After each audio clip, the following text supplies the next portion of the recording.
नमस्कार दोस्तों, आज की वीडियो में दो अनसुलझे सवालों के जवाब हैं जिनके विषय में अधिकतर लोग जानना चाहते हैं। नंबर 1, किस घर में पैदा होती हैं बेटियां? नंबर 2, उस पिता को नर्क की प्राप्ति होती है जिसका कोई पुत्र नहीं होता। दोनों सवालों के जवाब जानने के लिए वीडियो को अंत तक ज़रूर देखें और वीडियो अच्छी लगे तो एक लाइक ज़रूर कर देना। नंबर 1, अर्जुन ने श्री कृष्ण से पूछा, हे माधव, किस घर में पुत्री धन की अधिकता होती है?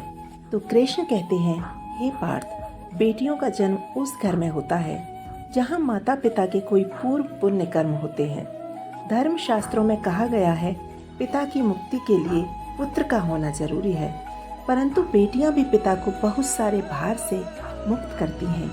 कृष्ण कहते हैं, एक बेटी का पिता राजा होता है क्योंकि बेटी के माध्यम से वह बहुत सारे दान और पुण्य का अधिकारी बनता है, जिससे उसके बहुत सारे पाप कर्म धुल जाते हैं। अगर घर में बेटी होती है तो कन्यादान का महापुण्य एक माता पिता को मिलता है।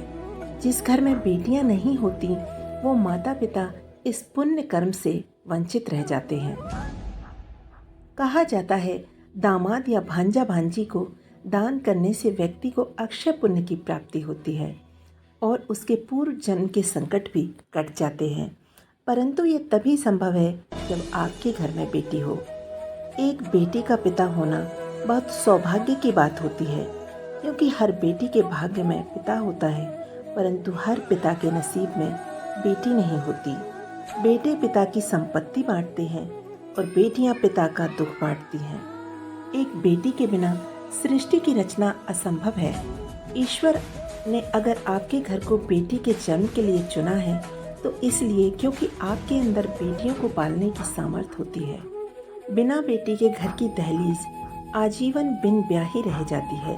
ज्ञानी लोग कहते हैं, जिस घर की बेटी संस्कारी, सभ्य और परिवार का मान रखने वाली होती है वह अकेली ही 100 पुत्रों के समान होती है, क्योंकि बेटा केवल एक कुल को तारता है, वह भी जब वह संस्कारी और सपूत हो, लेकिन बेटी मायका और ससुराल दोनों कुलों को तारती है। बेटी के कंधों पर 2-2 परिवारों के मान सम्मान और प्रतिष्ठा की जिम्मेदारी होती है। नंबर 2, पुत्र बिना पिता की मुक्ति नहीं। अगर आप आगे देखना चाहते हैं तो कमेंट करके ज़रूर बताएं।